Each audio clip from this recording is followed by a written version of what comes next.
solving polynomial equations, and sometimes it's tough to figure out what possible zeros could be. So one way that we can turn is we can turn to the graph. So if we look at the graph of the function, 6x to the fourth minus 11x cubed minus 16x squared plus 2x plus 4, we see that we have a lot of decimals in here. But from our experience, we know that negative 0.667 is negative 2/3, and 0.5 we know is 1/2. So these are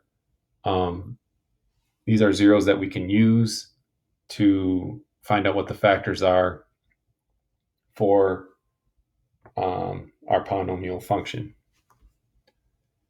And so from the graph, we already figured out that negative 2/3 was one of our factors, and 1/2 was also one of our factors. And so we can continue from there. So I'm going to start with 1/2, and I'm going to use synthetic substitution. So start with 1/2 here. And I'm going to use synthetic substitution. And we know that our polynomial is decreasing. So we have 4, 3, 2, 1, 0. So we can just write our coefficients down, which are 6, negative 11, negative 16, 2, and 4. And then remember, we're going to add down and multiply on the diagonal. So we get 6.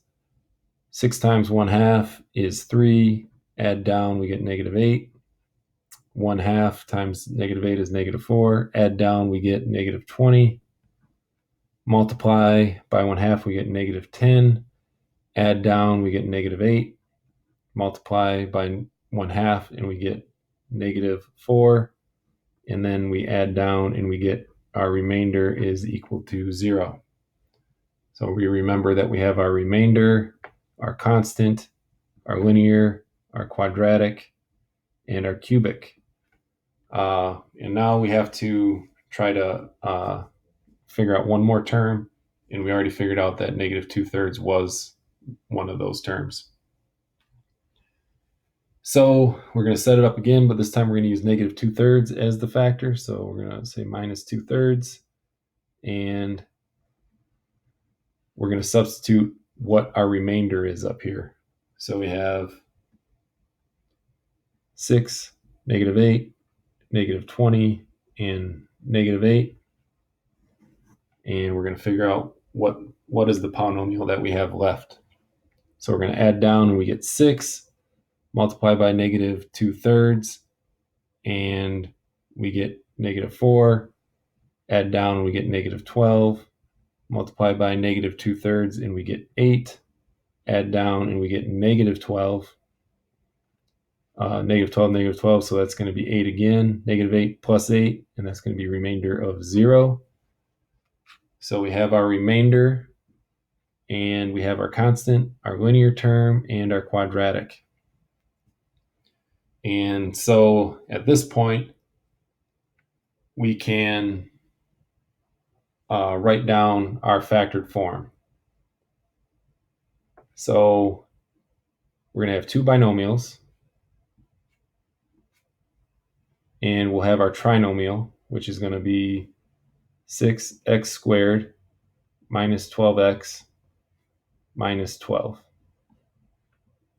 And we're going to have 3x from this one, 3x plus 2.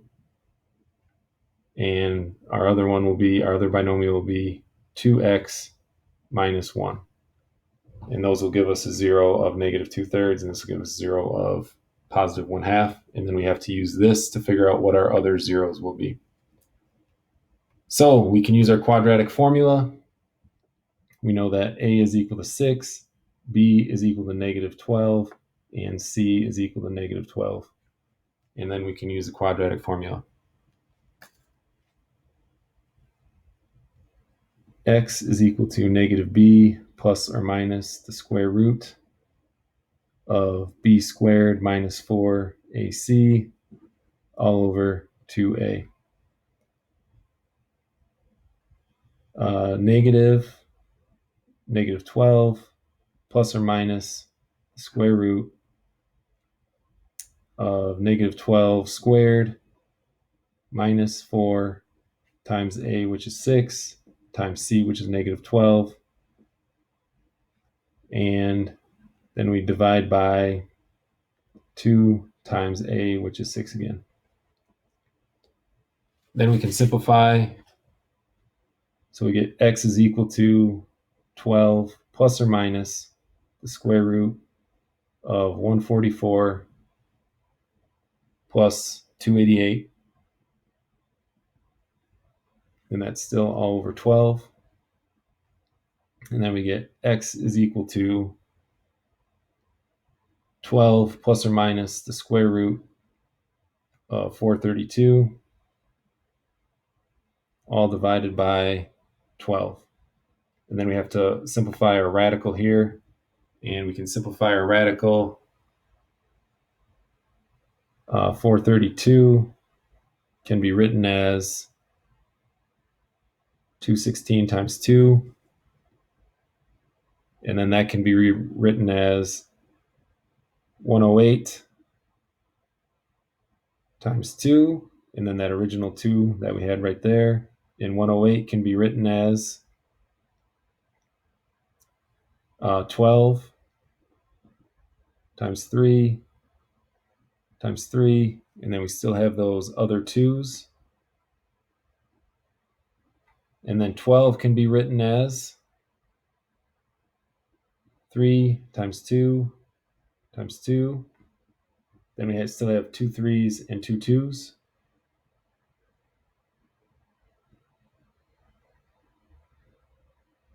Okay, and then from there, we can take things out of the radical. So these are all things that are still under the radical. So we have 2 2's that we can take out. We have 2 3's that we can take out. We have 2 more 2's that we can take out. And then we're left with nothing to match that, so that stays as the square root of 3. 2 times 2 is 4, times 3 is 12. So then we're left with 12 square root of 3. And so this is what we're going to replace this with.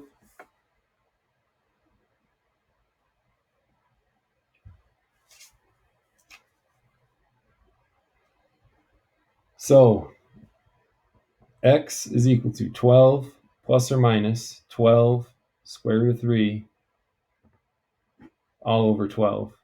And we can distribute the 12 to both parts of our numerator. And we get x is equal to 1 plus or minus the square root of 3. So the zeros that we came up with, we had negative 2/3, and we have 0.5, and then we have 2 more zeros, which are 1 minus the square root of 3 and 1 plus the square root of 3. And so all of the zeros that we have, we can look at so negative 7 or negative 0.732, that is our 1 minus the square root of 3, and 2.732, that is our 1 plus the square root of 3. And these other two we had previously.